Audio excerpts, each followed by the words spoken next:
भारत में एक बड़ा बदलाव होने वाला है। जी हाँ दोस्तों, दुनिया की मशहूर कंपनी टेस्ला अब भारत में अपना पहला शोरूम खोलने जा रही है। जुलाई में मुंबई से इसकी शुरुआत होगी। इसके साथ ही इलॉन मस्क की दूसरी कंपनी स्टारलिंक भी भारत में इंटरनेट सेवा शुरू करने वाली है, जिससे दूर दराज के गांवों में भी तेज इंटरनेट मिल सकेगा। टेस्ला की कुछ गाड़ियां भी भारत पहुंच चुकी है। अब सबको इंतजार है कि ये कारें कितने में बिकेंगी और भारत में टेस्ला क्या नया करने वाला है। तो चलिए इस अपडेट को डिटेल में जानते हैं। लेकिन आगे बढ़ने से पहले एक रिक्वेस्ट है कि जो भी लोग इस चैनल पर नए हैं वो हमारे चैनल को सब्सक्राइब ज़रूर करें। इस काम के लिए कोई पैसे नहीं लगते हैं, बल्कि इससे हमें मोटिवेशन मिलता है। तो चलिए आगे बढ़ते हैं। टेस्ला भारत में अपना पहला शोरूम जुलाई में खुलने जा रहा है। सूत्रों के अनुसार इलॉन मस्क की कंपनी भारत में ऑफिशियली कारोबार शुरू करेंगी।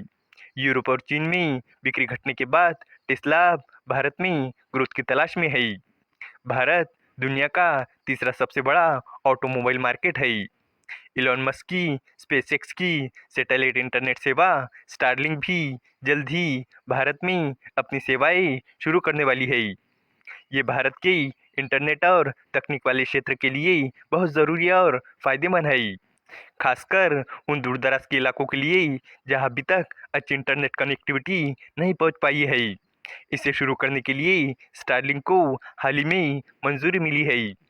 ये भारत में इलॉन मस्क की बढ़ती दिलचस्पी को दिखाता है। खास बात यह है कि ये दोनों प्रोजेक्ट्स ऐसे समय आगे बढ़े हैं जब हाल ही में इलॉन मस्क की अमेरिकी राष्ट्रपति डोनाल्ड ट्रंप से तनातनी बढ़ी है। भारत में इन दोनों प्रोजेक्ट के जरिए इलॉन मस्क ने कारोबारी पिच पर ट्रंप के सामने गूगली फेंक दी है। क्रिकेट में गूगली एक खास तरह की गेंद होती है जिसे गेंदबाज फेंकते हैं। ये बहुत ही असरदार होती है और बल्लेबाज को चौंकाने वाली डिलीवरी मानी जाती है। टेस्ला की पहली गाड़ियां भारत पहुंच चुकी है। ये model Y rear wheel drive SUV है। इन्हें टेस्ला के चीन के कारखाने से भेजा गया है।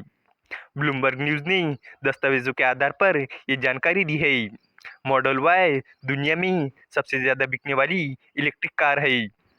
टेस्ला सबसे पहले मुंबई में अपना शोरूम खोलेंगी, जो जुलाई के बीच तक शुरू हो सकता है। इसके बाद कंपनी नई दिल्ली में भी एक शोरूम खोलेंगी। टेस्ला ने अमेरिका, चीन, नीदरलैंड से चार्जिंग स्टेशन के पार्ट्स, कार के सामान और दूसरी चीज़ें भी मंगवाई है। टेस्ला कई सालों से भारत में आने की कोशिश कर रही थी, लेकिन बीच में कुछ दिक्कतें थी। टैक्स और भारत में कार बनाने को लेकर सरकार और कंपनी के बीच मतभेद थे।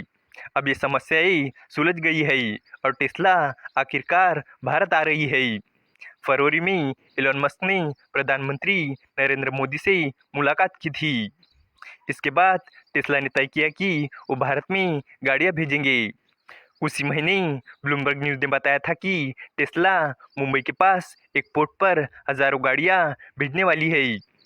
टेस्ला के प्रवक्ताओं ने शोरूम खोलने और तैयारी पर कोई टिप्पणी नहीं की है।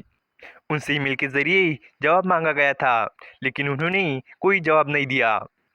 5 मॉडल वाई गाड़ियां शंघाई के कारखाने से मुंबई पहुंच चुकी है।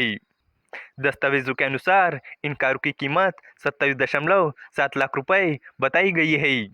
इन पर 21 लाख रुपए से ज़्यादा का टैक्स लगा है, क्योंकि भारत में अगर कोई कार पूरी तरह से बाहर से बनकर आती है और उसकी कीमत $40,000 यानी लगभग 33 लाख रुपए से कम होती है तो उस पर 70% टैक्स लगता है। इसके अलावा कुछ और छोटे बड़े टैक्स भी लगते हैं।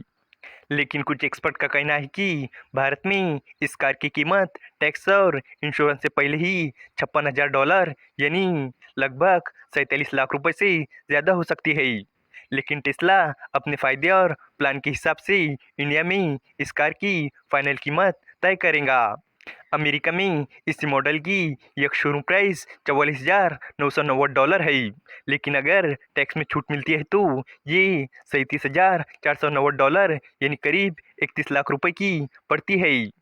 इसके अलावा हाल ही में भारत के दूरसंचार विभाग यानी डॉट ने स्टारलिंक को global mobile personal communication bye satellite यानी GMPCS लाइसेंस दे दिया है।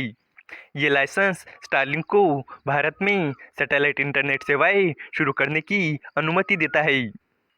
इस वीडियो का कंक्लूजन यही है कि टेस्ला और स्टारलिंक का भारत में आना एक बड़ी खबर है।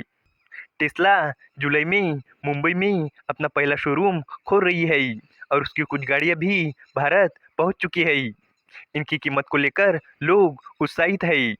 दूसरी तरफ स्टारलिंक को भी भारत में इंटरनेट सेवा शुरू करने की इजाज़त मिल गई है। इससे गांव और दूरदराज के इलाकों में तेज इंटरनेट मिल सकेगा। ये दोनों प्रोजेक्ट भारत के लिए बहुत फायदेमंद हो सकते हैं और देश की गाड़ियाँ और इंटरनेट की दुनिया में बड़ा बदलाव ला सकते हैं। उम्मीद है कि आपको ये जानकारी पसंद आई होंगी और भी इसी तरह के इन्फॉर्मेटिव वीडियोस के लिए हमारे चैनल को सब्सक्राइब करें। धन्यवाद।